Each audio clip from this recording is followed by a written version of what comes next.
Tervetuloa taas mukaan. Tämä on meidän sosiaalilääketieteen syväluotauksen 3. osa, suunnattu erityisesti just sulle, joka valmistaudut Suomen lääketieteen tutkintokokeeseen. Tänään me pureudutaan aika tärkeään ja ehkä vähän, hankalaankin aiheeseen.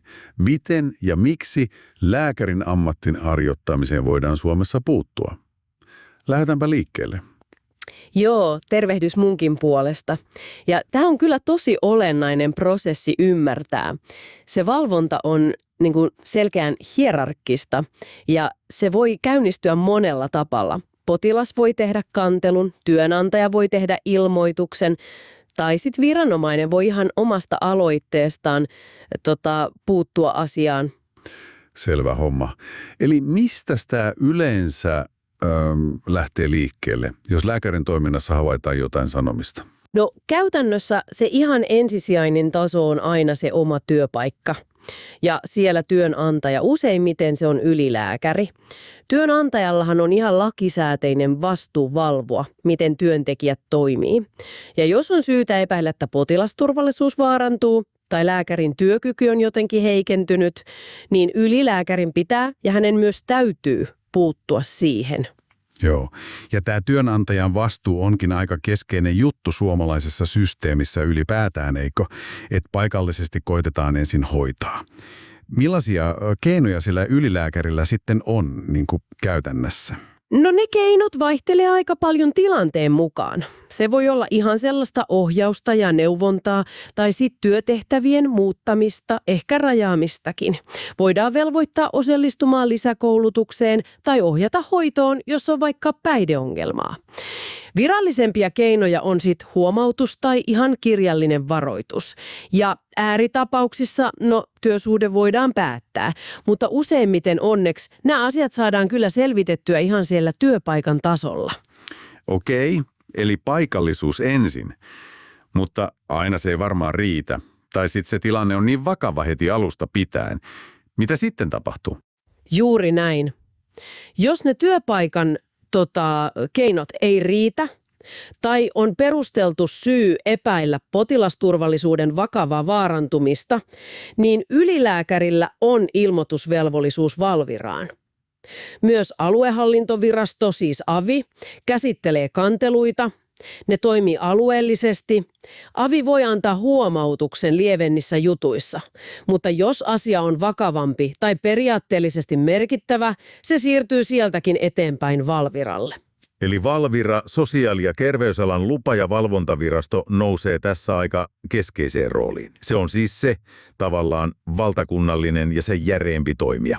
Hoitaa nimenomaan ne valtakunnallisesti merkittävät ja vakavimmat tapaukset. Eli puhutaan tilanteista, joissa epäillään esimerkiksi kuolemaan tai pysyvään vammaan johtanutta hoitovirhettä, tai on jotain oikeuslääketieteellistä selvitettävää, tai tapauksia, joissa voi olla kyse kurinpitotoimista, ja mikä tärkeintä, Valvira on ainoa taho Suomessa, joka voi rajoittaa tai poistaa lääkärin ammattioikeudet, siis ne laillistetun lääkärin oikeudet. Se kuulostaa kyllä todella merkittävältä toimivallalta. Mitkä ne yleisimmät syyt sitten on, joiden takia Valvira voi puuttua lääkärin toimintaan? Millä perusteella? No, niitä syitä on useampia. Ne liittyy usein joko ammatilliseen osaamiseen, toimintatapoihin tai ihan lääkärin omaan terveyteen. Esimerkiksi jos lääkäri laiminlyö selvästi velvollisuuksiaan tai toimii oman osaamisensa ulkotuolella, tai jos toiminta on muuten vaan moitittavaa tai virheellistä. Myös rikostuomio, erityisesti vankeusrangaistus, voi olla peruste. Samoin sairaus, päihteiden väärinkäyttö tai muu toimintakyvyn heikkeneminen silloin, kun se vaarantaa potilasturvallisuuden. Ja on myös mahdollista, että lääkäri ihan itse pyytää oikeuksiensa rajoittamista, ehkä terveydellisistä syistä. Selvä. Entä mitä Valvira sitten ihan konkreettisesti tekee, kun tällainen asia tulee heidän selvitettäväkseen? Miten se prosessi etenee siellä? No, Valvira alkaa selvittää sitä asiaa todella perusteellisesti. He pyytää selvityksiä, lausuntoja, potilasasiakirjoja eri osapuolilta. Ja tarvittaessa he voi velvoittaa lääkärin vaikka terveystarkastuksiin tai jopa ammattitaidon arviointiin, eli testaukseen. Seuraamukset sitten riippuu siitä, miten vakavasta asiasta on kyse. Se voi olla hallinnollista ohjausta, mikä on vähän niin kuin virallinen palaute toimintatapoista, ei varsinainen rangaistus. Tai sitten se voi olla kirjallinen varoitus, ja ne kaikki vakavimmat on sitten näitä turvaamistoimenpiteitä, ammatinharjoittamisoikeuden rajoittaminen tiettyin ehdoin, tai sen poistaminen määräaikaksi tai jopa kokonaan. Mainittiin tuossa aiemmin myös oikeuslaitos. Miten se liittyy tähän valvontaketjuun? Tuleeko se mukaan jotenkin? Kyllä, oikeuslaitos tulee kuvaan silloin, jos epäillään rikosta.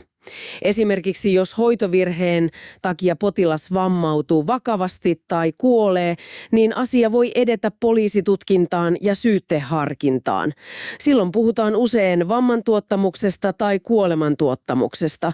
Ja jos tuomioistuin toteaa lääkärin syyllistyneen rikokseen, sillä tuomiolla on usein vaikutusta myös siihen, miten Valvira arvioi niitä ammattioikeuksia.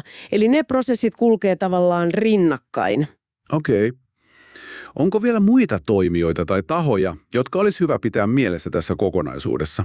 Joo, ihan lyhyesti voi mainita yliopistot. Ne arvioi koulutuksen riittävyyttä, etenkin erikoislääkärikoulutuksen osalta.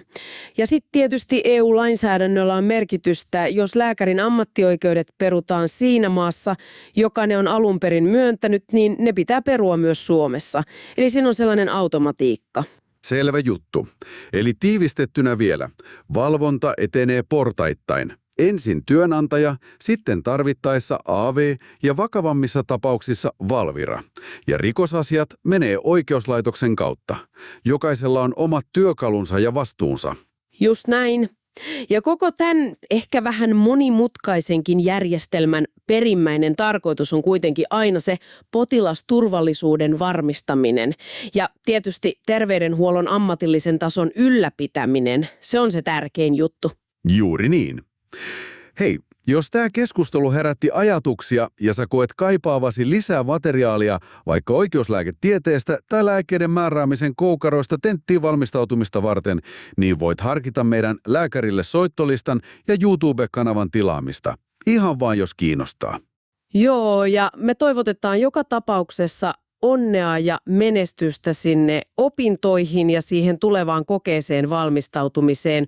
Ehkä sellainen pieni ajatus vielä loppuun mietittäväksi, miten tämä valvontajärjestelmä käytännössä tasapainottelee sen välillä, että suojellaan potilaita ja samalla turvataan myös sen yksittäisen lääkärin oikeusturva. Siinä on aika mielenkiintoinen jännite. Totta. Hyvää jatkoa kaikille.